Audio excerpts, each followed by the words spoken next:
DATV, and the Greater Dayton Area League of Women Voters present Meet the Candidates, your chance to learn about the candidates running for office in the November election.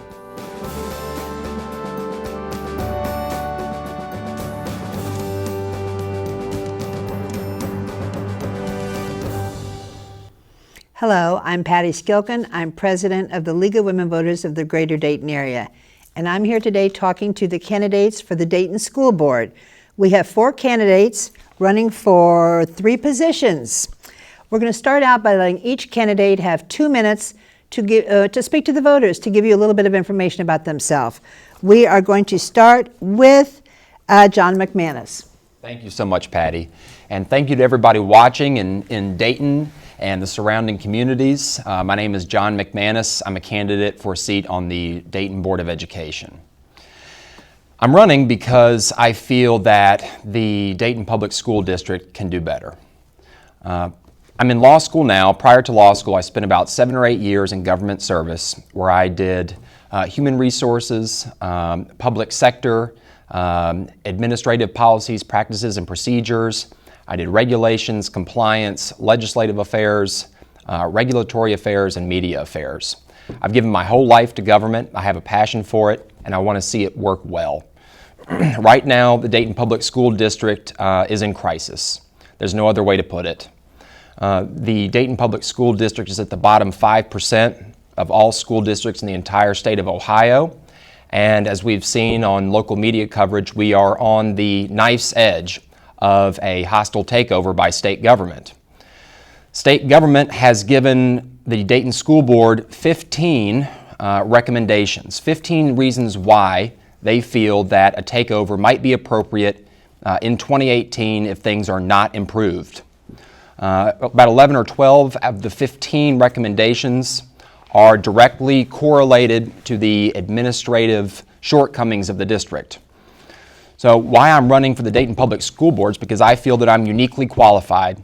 I have spent my life in government administration, public sector operation and management, and I feel that there needs to be somebody on this board to help the incumbents make sure that we shore up the administrative shortcomings of the district.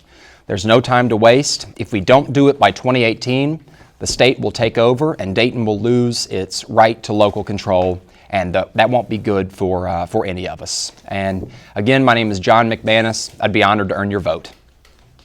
Thank you, John. Nancy, you're next. You have 2 minutes to speak to the voters. Thank you. My name is Nancy Nerney, and I'm running for a seat in the Dayton Public School Board. I really would deserve your vote because I've been a retired DPS educator. I've spent my life serving children and serving them in the classroom, and then after that serving them as a board member for hopefully this time a 3rd term. My background is that I've been teaching elementary school for that time, then I've served as a volunteer for 15 years in the district, and then serving the community as both an organizer and a volunteer for some groups such as the Frock Priority Board, the Five Rivers Metro Parks, the Juvenile Detention Center, and several other community organizations.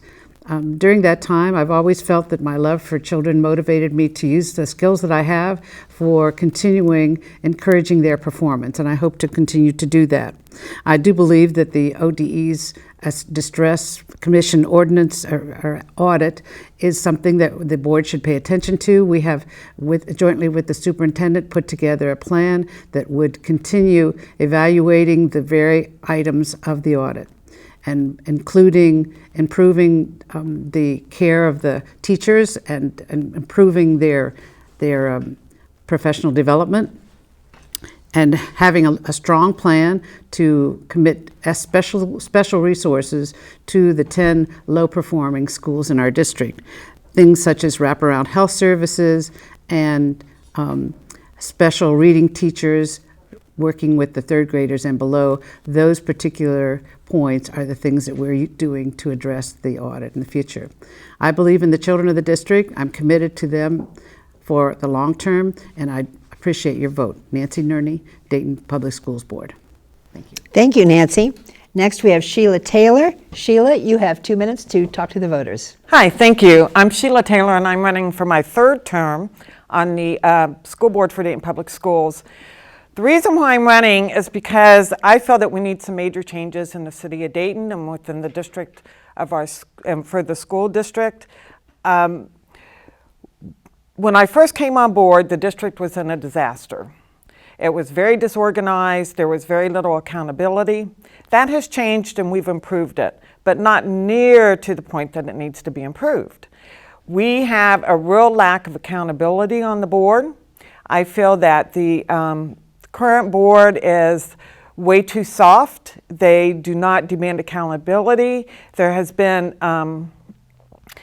many situations where the school board has not demanded answers to certain questions, and I feel that my ability and management, my work as owning a small business and being accountable for that and having that small business be very successful, I feel that I bring the skills to the table to be able to demand what this district needs for the answers to the state in terms of the proposed takeover that may be happening.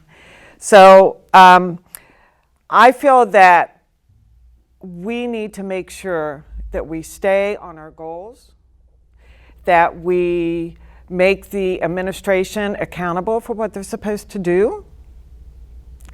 And I'm asking for your vote at this election so that I can continue following the path of being accountable and asking the correct questions that need to be asked of the administration. Thank you, Sheila.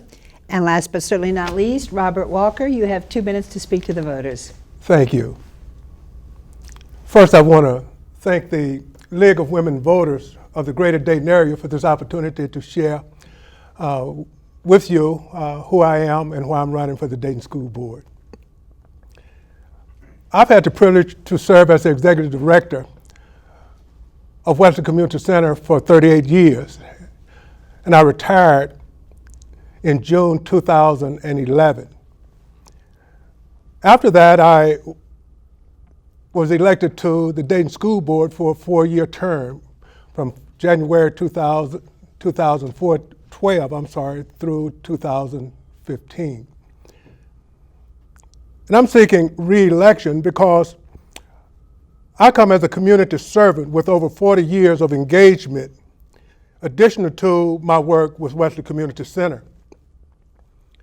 I've been involved for 6 years I was involved for 6 years with the Human Relations Council and served as the president of that board for 2 years. I'm presently involved with the Community Initiative to Reduce Gun Violence, and that's an area where we are dealing with crime within our communities to make our communities a safer place. I'm also involved with the Montgomery County Human Service Levy Council. Those are areas where I've been actively involved in giving leadership to this Dayton community. And I believe that I possess leadership competencies, including a demonstrated ability to create common visions and mobilize a collaborative response for stability and impact. And that I want to continue to share my leadership for another term with the Dayton citizens for the Dayton School Board. Thank you very much for this time, and my name is Robert Walker. Thank you, Robert. We're going to stick with you. You're going to get the first question, or the first opportunity to answer the first question. I think parents all over the country are concerned about safety right now. We've heard so many potential solutions, like all the teachers should have guns, there should be armed guards, there should be metal detectors. We've heard a million solutions. How do you feel about, what do you think the solution is to make sure that our students are safe in the schools? Thank you very much. 2 minutes. I have 2 minutes. I think that this addresses one of our concerns that was lifted up by the Ohio Department of Education Distress Commission. And in the Dayton Public School, we look forward to continuing to work with our positive school climate focus in terms of making sure that there's alignment from the administration with our teachers to our students and parents in terms of expectations and also behavior within the school setting and on school property. I do not agree with the idea of having armed guards in the facilities, but I do support the idea that we have structure and high expectation for our children, and the focus will be on education. I am committed to working with the Dayton community to ensure that the Dayton schools become a school of choice. And I think that safety is one of the criteria. But I also think improving the academic performance of students are important as well. And I think that by working to ensure that there's a positive climate, the academic achievement will improve also. And secondly, we are engaged in working with our parents. And I think that that component is another area where we will lessen the chances for any kind of negative activity within our school building and on our properties. So I think that it's around relationships, and I think that as we can strengthen those relationships, I think that we will see a difference in our schools, but also it would alleviate the need to think about arming persons to care for our children. Thank you. Same question to John. Same question. School safety, how would you address it? What are you for, what are you against? Wonderful. Thank you for the question. I tell you this as someone who was bullied as a child in school. I tell you this as a survivor of domestic violence. Children will not be able to perform well if they feel that they are in an unsafe environment. And so safety is a real concern. I have knocked on 4,000 doors across this community already. And I hope some people watching, I hope I've knocked on your door. If not, I hope to do so soon. But I hear this all the time. I hear this all the time. And parents don't want to send their kids to an environment that is not safe. I mean, that's one of the things you have to get right from the start. You have to have a safe environment. If you don't have a safe learning environment, it's going to be pretty hard for kids to receive a quality education and to get a lot out of that education. Now, to policy, there have been a lot of states that have gone to extreme measures. They've offered legislation to arm teachers and things of that nature. That is completely out of bounds. So I don't think the answer is in any kind of extreme legislative solution. I do agree with Dr. Walker. I think that there needs to be more parent involvement in terms of child welfare and child safety. The board needs to be more engaged with the community, and I think the community can be an invaluable resource in terms of what will make their child feel safe and what parents want to see. But one thing I know, having worked in government for years, is that there are best practices out there. There are best practices in different communities, and one thing I want to do is reach out to other communities, whether it be in Ohio or other states, to see what some of the best practices are that lead to the best results in terms of child safety. So I appreciate the question. Thank you. Nancy, same question. You have 2 minutes to give us your thoughts. Thank you. As a retired teacher, I remember the days when boys and girls were paddled and it was legal. And I really personally, from my heart, don't think that that really improved their behavior. It did for about an hour. But meanwhile, I think we've grown as a culture to go beyond violence, and we need to model that to our children, that anything that looks like arming should not be allowed in our schools. So I'm really against that. I do think that the Positive School Climate program that we have in every school now has made a difference in terms of helping children become self-disciplined themselves, that they become confident enough to know what to do in certain situations, to be strong internally in themselves, and we need to keep that up. I think that confidence of a child and the knowledge of what to do in a situation, in whatever situation they feel threatened in, is really important to make them both a good student and a competent future citizen. So I really think those kinds of things are important. We have in our after-school centers have done some work where we've introduced them to practical application of things that they've learned in the classroom. And those too have been, research has shown, has built up the confidence of a student in their personalities. They've applied the things that they've learned in the classroom, adopted hobbies, other kinds of things, whether it be the dancing or arts of any kind, so they've improved their own confidence. Those kind of things I think we need to keep up. We have, for serious problems, we have SROs, which are our security people spread throughout the buildings, and those can respond in cases where there is extreme violence. But in general, the health and welfare of our students is always looked after, and encouraging them to be more confident and knowledgeable about their own health and welfare is, I think, our goal. It's internal development. Thank you. Thank you, Nancy. Sheila, will you take a crack at it? Oh, I You've love got this 2 question. minutes. Yes. When I first got on the board, that was one of the things that I was very concerned about. Since that time, I've had conversation with Superintendent Lori Ward.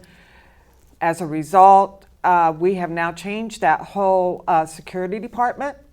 We have a new administrator. I think that administration, it all comes from administration down. If you have strong administration who monitors their staff and trains them well, you're going to get good quality. You're going to get safety in the schools. In the security department, we have Jamie Bullens, who is a retired police officer that heads up that department. He's very professional. He's known throughout the community. He's advocated for other police officers who are retired to come in and be SRO officers within the schools. Those are our security resource officers. He has trained them. He has set them up with appropriate uniforms so that everyone in the district can recognize who the SROs are. I do not advocate for them to carry guns and weapons. I feel that we can handle the situations with well-trained staff who have at their right hand the Dayton Police Force to come at a moment's notice if needed, because they collaborate so closely with the Dayton Police Department. We have a real good relationship with them now. The district has changed. It used to be that Belmont High School received several calls a day sometimes for Dayton Police to come out to the school. That has basically dropped to almost zero. Not per day, but I mean overall. So we have made great strides in that area, and I talk with Jamie probably once a week to get an update on how that whole process is working. And we're also now training the principals in the schools to have a much better handle on school safety. Thank you, Nancy. Sheila. I'm doing it again. That's okay. Anyway, thank you. We are now going to go for the next question to Nancy. All right. See, I had you in my head. Nancy, if you could, what would you do to adjust the funding formula for schools to make it fit all of the school districts? This is a big question. To make it fit all of the school buildings? All school districts. Oh. How would you like to see our school systems funded? Well, that's been an issue for many, many years from our state legislature, and you're asking us to do that? Whoa, they haven't come to an agreement either. So I do believe that there is a formula out there, and I think that the legislators have been trying to tweak certain elements of that funding. Well, our main concern is that because we are a high poverty district, that we deserve extra funds, which we were given this year, not as many as we would like, but extra funds to accommodate the programs that we need to educate, especially our preschool through third graders. Those are the ones that are low in skills. Our priority is to use those funds to really improve their skills so that by the time they go from 4th grade to 12th grade, they are not in the pipeline to prison, which is what research has shown, that if we can't get the skills to those students by that grade 3, then they are most vulnerable citizens in the future. I can't tell you an answer to that question other than the fact that poverty is probably one of the best elements that needs to be addressed by our state legislature. When we asked the academic commission that came to critique us about the that possibility, they felt that that was not an issue when they critiqued our school system as such. So I'm not answering your question because I really don't know all the elements. It seems like the legislators have about 50 elements that they've included. That's 50 more than I wanted to think about, so sorry. It is a tough question. Yes, it is. Which doesn't let Sheila off the hook. She's still going to have to give us her thoughts on this subject. I strongly feel that the state needs to fund our schools. They have not been funding them properly. They're going against the state constitution, and that needs to change. The school board has taken a step on having legislative breakfast. We've had 2 now where we've invited the legislators in to hear the concerns that we have as a district, because not all districts are the same. Districts have different needs. And so to say how to fund all the districts, I wouldn't know. I can just say the Dayton Public Schools, a district such as this, we need funding to make up for some of the lacking of the stimulation that children get before they come to Dayton Public Schools, before they're in kindergarten, the 3rd grade reading, we need more money to put in there. We need to have more 3rd grade reading teachers, and we need to have more preschool in the city of Dayton so that children are prepared for their educational needs. The state needs to step up to the plate. They need to provide the funding and quit draining the local property owners for the monies to educate the children, because it's actually a state responsibility, and they need to take that over and be responsible for it. And so that's what I advocate for. Thank you. Robert, you're up. It's your turn to take a crack at this one. Thank you. I think that, like my colleagues, I'm somewhat familiar with this question, but there's some gaps in my understanding because of the information that we receive from the state, and we try to balance it here locally. But I would want to say that additional funding would certainly be welcome within the Dayton Public Schools. And I think especially around our unfunded mandates, such as with transportation.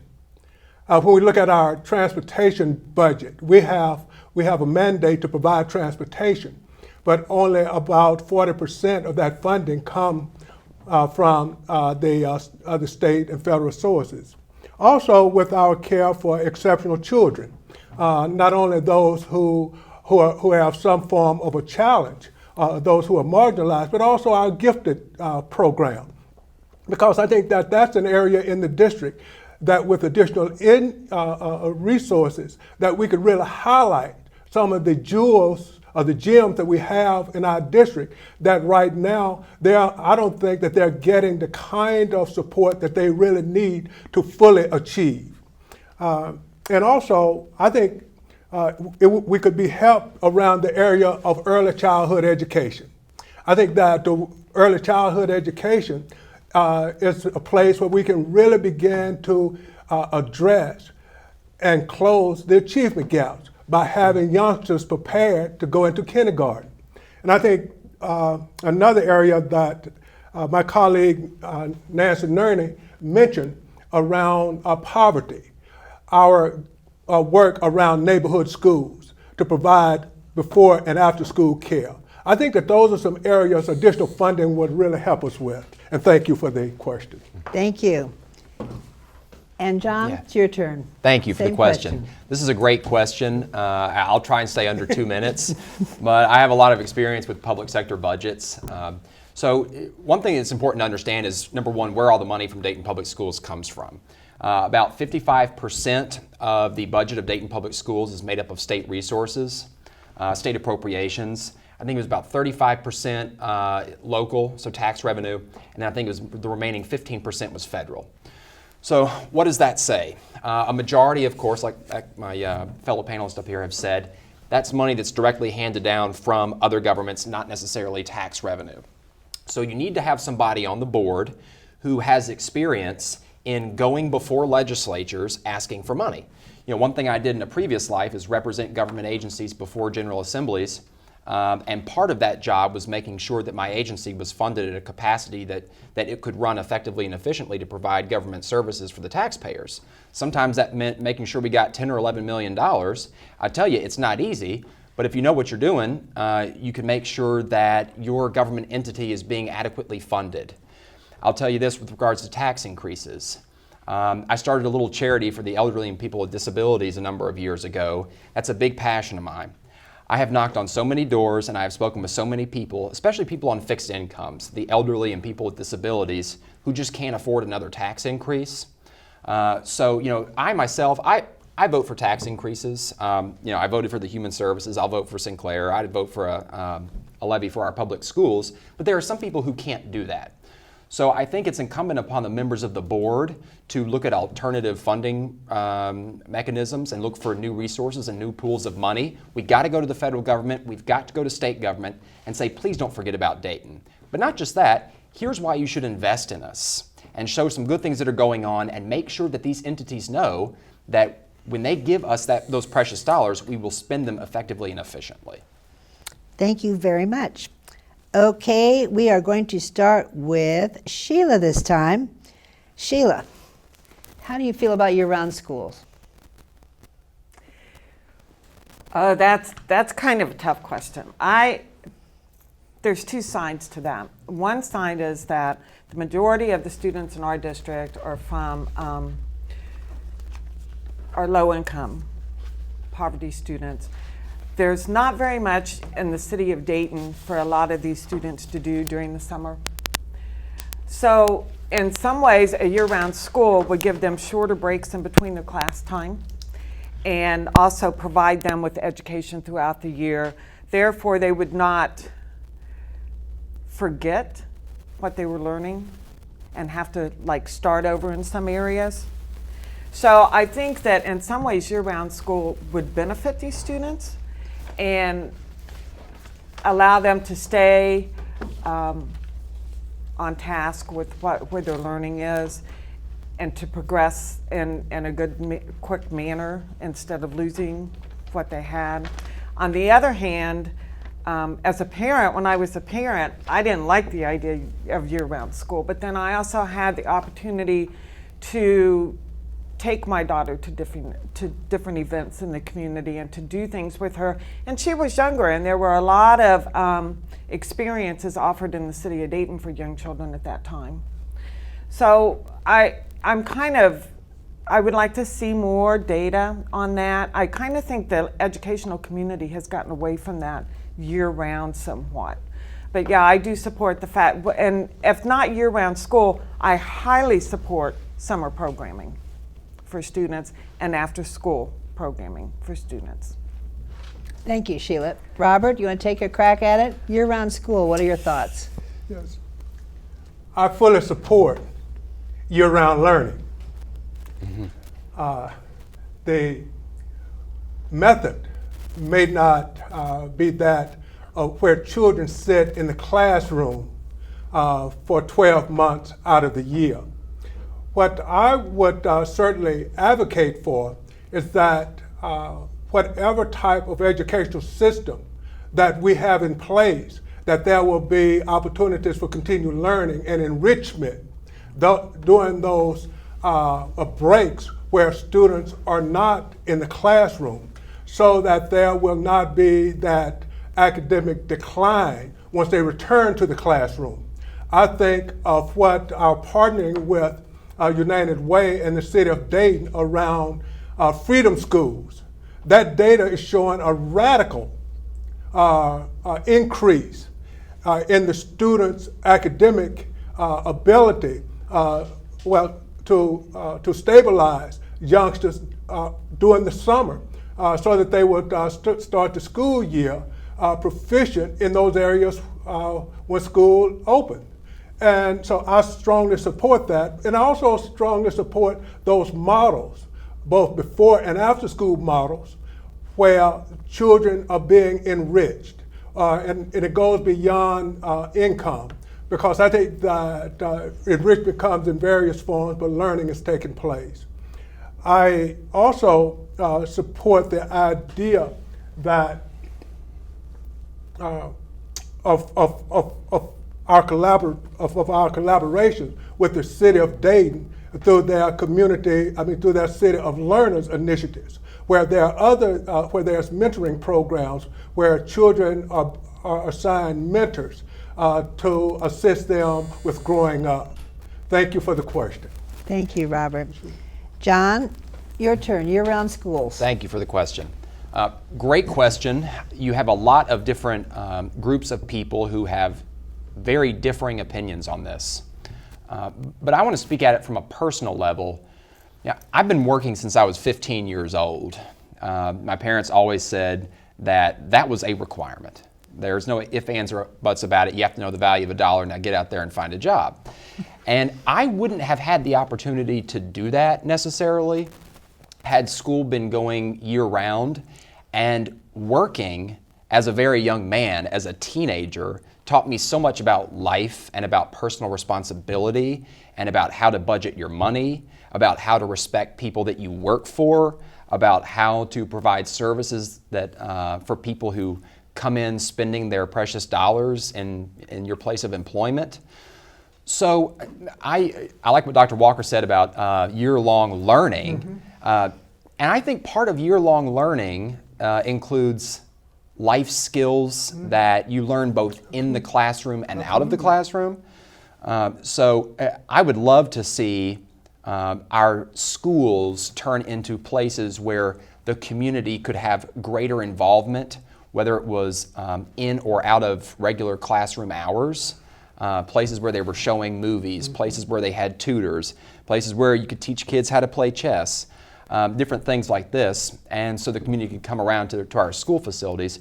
But I think it's very important to make sure that young people have time to take advantage of other ways of learning in life that is so important that will make you not just an excellent student, but an excellent, well-rounded person that can really benefit society as a whole. In my opinion, part of that is employment during the summer months. So thank you for the question. Thank you. Nancy, what do you have to say about year-round schools? Oh, I feel very strongly about this issue. I had the opportunity when I was teaching overseas in England to teach in a year-round school. And it was basically 10 weeks on, 3 weeks off, 10 weeks on, 3 weeks off. So those 3 weeks off, students had a chance to sort of play, let out their energy, but then within a short time, they were back in the schools again. And I found that it was so different from our agrarian-based school system that we have today, the school calendar we have today. And they didn't have the summer slide that we talk about where the students lose the information over the summer. So I thought that prospect was really important. And I've been working with the City of Learners team that is connected with the city and other leaders in the community. And we've been talking, first of all, about what the research says about such a summer program. And finding that several cities across the community with lots of investment bucks from big grant programs have implemented these summer programs, and they've done very much what you talked about, and that is they've included work experiences in some cases, and they've included mentorships and internships, just a different flavor during the summer than the students would encounter during the year. So a lot of us like this, on this committee really like this kind of program. We'd have to find a way to fund it because it requires funding in the millions, but our students in the situation they are in with less cultural experiences can really benefit by things like that, and it would help them make real the kinds of academic experiences they've gotten during the school year. So I'm really for that. We've tried some summer programs where we've co-opted with the city during the summer, and especially with the Freedom Schools, and those been successful. But they've been limited because not enough parents wanted their kids to do that during the summer. We had enrichment classes, and not enough parents participated. So I think first we have to convince our parents of the value of these, as I'm convinced. Thank you. Thank you. We're now getting near the end of our visit, so you're each going to get 2 minutes to speak to the voters again and kind of wrap things up. John, we're going to start with you. You have 2 minutes. Wonderful. Thank you so much again for the question. Thank you to everybody else here, all the other candidates. And thank you to the League of Women Voters, and thank you to the people of Dayton. Again, my name is John McManus. I'd be honored to earn your vote. I want to be a member of this board because, as Sheila Taylor mentioned earlier, I feel there needs to be more energy on the board. I feel that there needs to be more oversight. There needs to be more involvement. We have to get more aggressive because, unfortunately, as the state has said, and as everybody in Dayton feels right now, our school district is unfortunately failing. And in times of failure, it requires strong leadership, active leadership, aggressive leadership.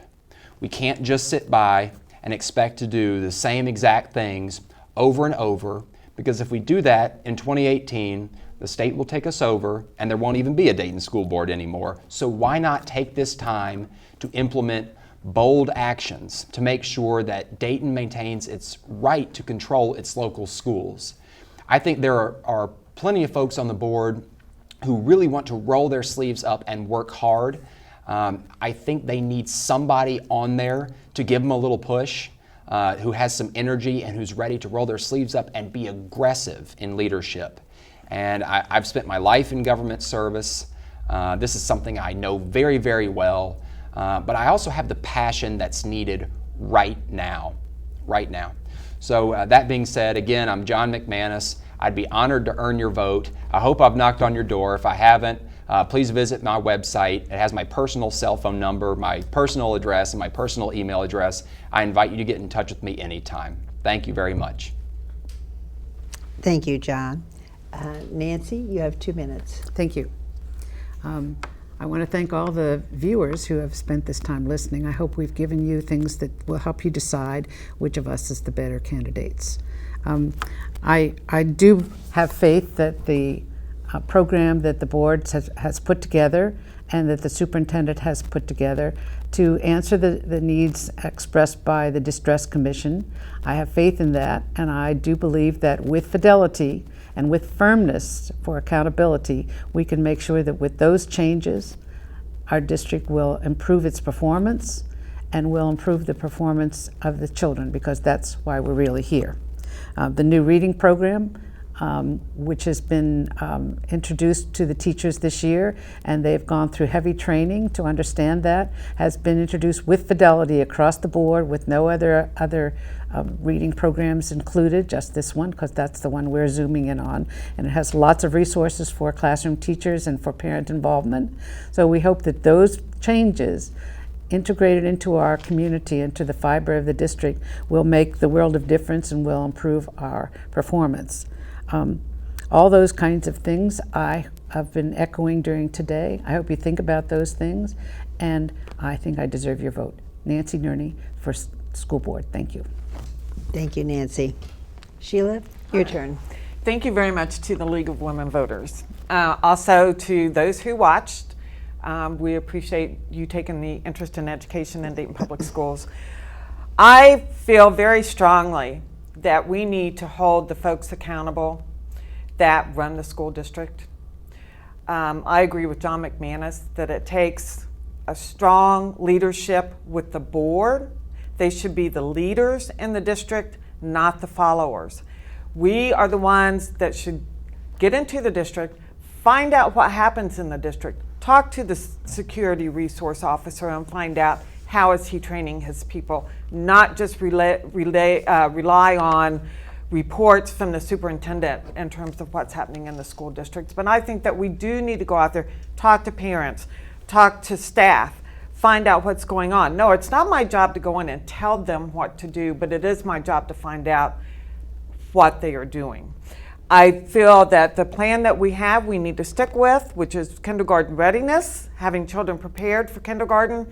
And I do sit on the board with Commissioner Debbie Lieberman that is taking a look at how to grow our pre-kindergarten options for students here in Dayton. Third grade reading is a primary goal for the district, and I do ask many questions on third grade reading from the superintendent and the administration. And children graduating college and career ready.